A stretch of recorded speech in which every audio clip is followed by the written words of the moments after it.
So when recording electric guitars, you really need to ask yourself one important question, and that's, where is my tone coming from? So if you've ever tried to record just plugging your guitar straight in, it doesn't sound right. And that's because you need to get that amp sim, that tone from somewhere.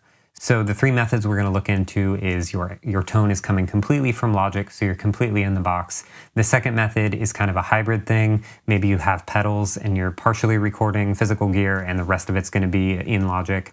And the third method is completely external. So you have pedals and an amp mic'd up, or you're using something like a Helix or a Fractal or that kind of thing. So method one is recording completely within Logic. For this, all you need is a 1/4" cable like this one and your electric guitar. So to get started, go ahead and connect your audio interface to your computer with whatever cable you need to make that happen.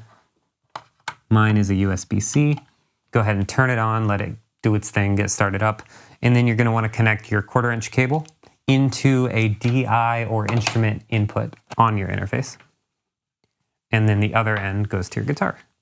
So then go ahead and open up Logic, hit File, New, and you're gonna want an audio track. And then go ahead and click guitar or bass since you are recording a guitar and hit create. And then you need to go into Logic and configure your audio device. So go up to Logic Pro, Settings, Audio, and you're gonna want to go to where it says Input and Output Device and make sure these both have your audio interface selected. So mine is the SSL12, so that's what I have selected. For your IO buffer size, I recommend setting it lower, somewhere between like 32 and 256. As you get higher, you'll start to get latency and delay in playback, and that makes things complicated. So do all that and then go ahead and hit apply. I didn't change anything, so mine doesn't say apply. And then exit out of that. And then you're gonna wanna change your input for your channel. So this channel we just created here, if you press I, you'll open this little information panel here and go right above the plugins, but below this stuff up here, there's kind of a little circle and then a thing that says whatever your input is. And you're gonna wanna go here and select wherever you plugged in your guitar. So mine, I plugged into input 2. I'll go ahead and select that. And then go ahead and click both of these. You wanna record arm and press I for input monitoring. Now the important thing with setting your audio level when you're recording DI guitars is to just turn off all the amp sims, turn everything off, make sure your fader is set at 0, and you wanna make sure you have enough volume coming in. So if I go ahead and play,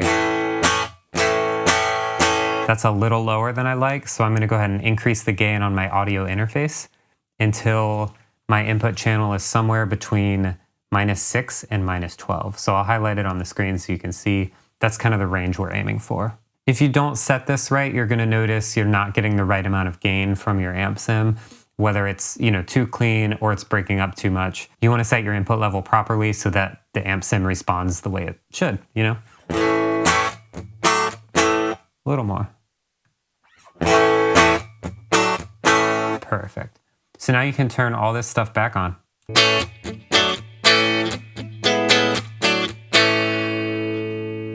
So you'll notice here we're getting both our pedals and our amp from Logic directly. And there's a whole world to dive into with all of these plugins. But for now, a quick way to select patches is to hit Y, which opens the library panel. You can also get there by clicking this. And go down to electric guitar and bass. And then you have folders already sorted out for different tones. So if you want clean, look at all these. You could do pure English.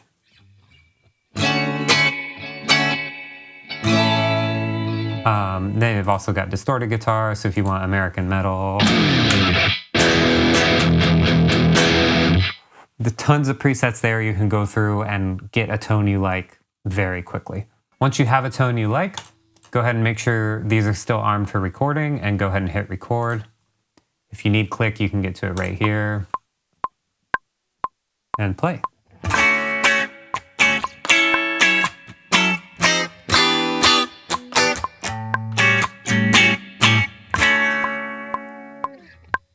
Okay, and that is the basics of recording guitar completely in Logic. And the nice thing about this is you can change it afterwards. So if you don't want to use this amp, you can use a small brown panel combo. You got to figure out what they all mean, but... Or you can use a mini tweed combo. Whatever you need to get the tone you need, it's all there. So the second method is if you want to record some combination of pedals, but still want the bulk of the amp sound and processing to be in Logic. So what you're going to need to do here is go ahead and unplug your DI guitar, if you are following along, and we need to put a pedal in between the guitar and the interface. So I'm going to use the JHS Pulp and Peel for this, but you can use, whatever pedals you want to record. The line from your guitar is going to go into the input of the pedal. You'll of course need to power the pedal in whatever way you power your pedals. And then you'll need another 1/4 inch cable to go from the output of your pedal into the interface. And so moving back over to Logic, you're going to want to press plus to add a new track. And you can still hit guitar or bass if you want to. Go ahead and hit I to go over to your panel here and select the same DI input you used. The important thing to note this time is whatever effect you're using outside the box, like real pedal, you don't necessarily want that effect again in Logic. For this instance, I'm going to use it kind of as a compressor and grit and that kind of thing. So just open up the pedal board, make sure like this is a squash compressor, so we don't want that. Take that out of there. And basically, just don't double up unless you want to. You could do whatever you want there. So again, I like to turn everything off and just see how the pedal has affected my levels.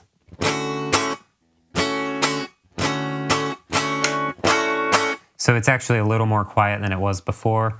So I'm just going to turn up, you can either turn up the output of your pedal or turn up the input gain of your interface, whichever one you want. So I'm going to turn up the output of my pedal.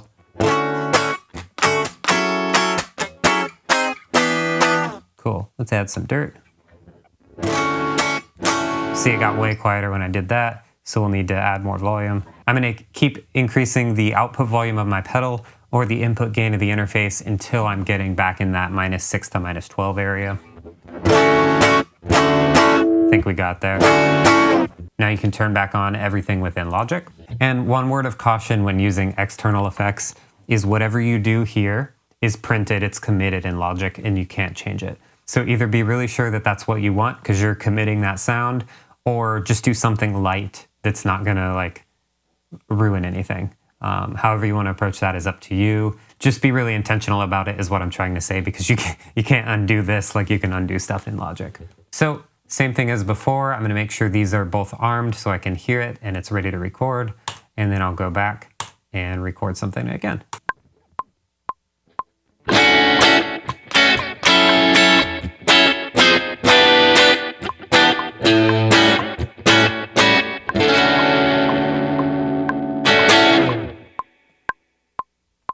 So that is the hybrid method, a mixture of, real pedals and amp sims in the box in Logic.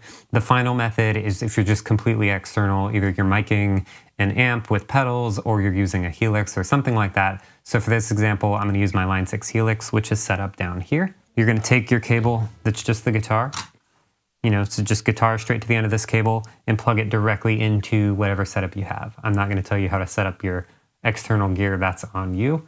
Okay, so I've gone ahead and connected my Helix.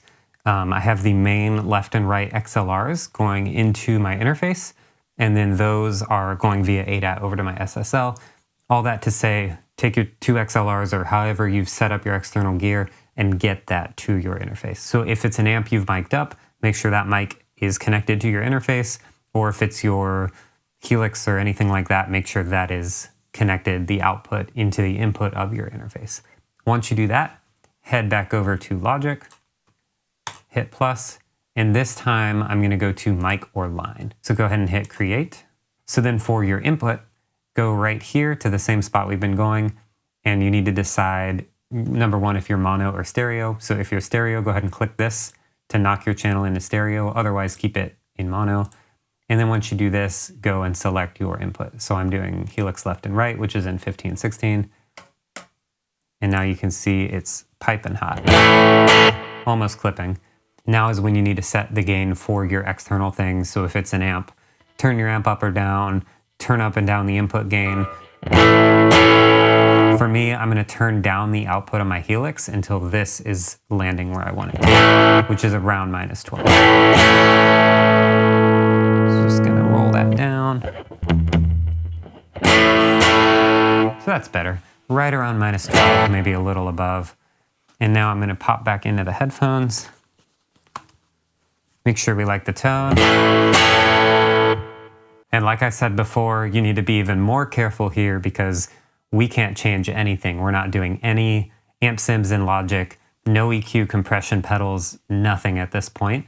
Everything we're doing is happening in the Helix and being committed into Logic. So you need to make completely sure you like the tone, or at least it's close enough that you can work with it. So once you're ready, again, go ahead and hit the R to record arm and hit the I so you can hear it.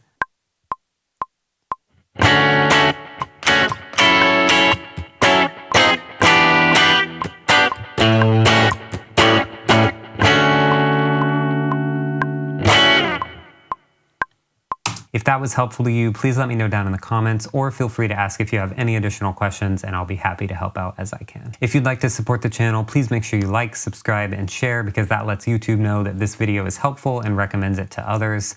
Also, if you'd like to level up in a one-on-one setting, I offer personalized coaching, and all the information you need to know about that is down in the description, but I can help you with anything from mixing, mastering, home studio setup, recording, and composing. So if that sounds interesting to you, make sure you check that out.